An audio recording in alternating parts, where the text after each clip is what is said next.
আসসালামু আলাইকুম। আজকে আমরা গুরুত্বপূর্ণ একটি গ্রামার ও র খায় অথবা র খায় এই গ্রামারটা নিয়ে কথা বলবো। এই গ্রামারটি কোথায় কখন কি জন্য বসে, কোনো কিছু লক্ষ্য উদ্দেশ্য নিয়ে কথা বলতে গেলে গ্রামারটি ব্যবহৃত হয়। যেমন কোথাও যাওয়ার উদ্দেশ্য হোক বা কোনো কিছু করার উদ্দেশ্য নিয়ে হোক। আমরা উদাহরণের মাধ্যমে বিষয়টি ক্লিয়ার করব। মরিকা আফাস ইয়াকুকে ইয়াকুল সার খায়, এই র খায়। আচ্ছা, আমরা মাথা ব্যথা করতেছে, আমরা ঔষধের দোকানে ওষুধ কিনতে যাই। আচ্ছা, এই যে ইয়াগুল সারো খায়, আমরা আরেকটা উদাহরণের মাধ্যমে দেখি। সিক্তানে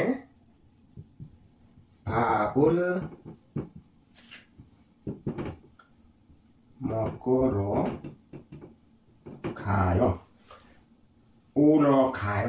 এখন প্রশ্ন হচ্ছে, আমরা রেস্টুরেন্টে ভাত খেতে যাই। এখন এইখানে সাদা ভার্বের সাথে ল খায় বসেছে। একইভাবে এইখানে কেন মক্তা ভার্বের সাথে উ র খায় বসলো? এখানে একটা প্রশ্ন আপনাদের অনেকের কাছে থেকে যেতে পারে। যদি ভার্বের সাথে বাচ্ছিম না থাকে, কোনো বাচ্ছিম যদি না থাকে, সেক্ষেত্রে শুধু র গায় ব্যবহৃত হবে। আর যদি ভার্বের সাথে কেউ এখানে বাচ্ছিম হিসেবে বসেছে, বাচ্ছিম থাকে, তাহলে উ র খায় ব্যবহৃত হবে। বাচ্ছিম না থাকলে ল খায়, বাচ্ছিম থাকলে উ র খায়। এখন আমরা অনেক সময় আবার চিন্তা করি যে বাচ্ছিম কাকে বলে, বাচ্ছিম কোনটা না, এই ধরনের অনেক চিন্তা ভাবনা আমাদের মনে জাগ্রত হয়। আমি শর্টকাটে একটা কথা বলি যে সাধারণত বাচ্ছিম যা কিছু নিচে বসে সবই বাচ্ছিম। এখানে নিচে যা কিছু দেখতে পাচ্ছেন এই সবগুলোই বাচ্ছিম হিসেবে বসছে। এখন বাচ্ছিম কি ব্যঞ্জন বর্ণ বসে।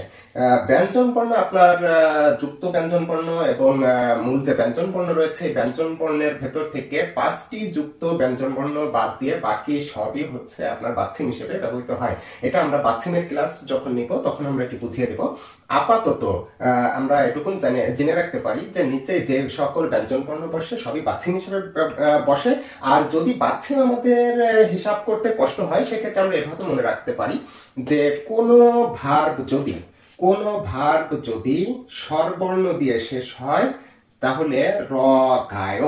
আর যদি ব্যঞ্জন বর্ণ দিয়ে শেষ হয়, কোনো ভার্ব যদি ব্যঞ্জন বর্ণ দিয়ে শেষ হয় তাহলে উ র খায়, এভাবেও আমরা বলতে পারি। তবে সবচেয়ে সহজ হয় যে বাচ্ছিম থাকলে উ র খায় আর বাচ্ছিম না থাকলে র খায় ব্যবহৃত হয়।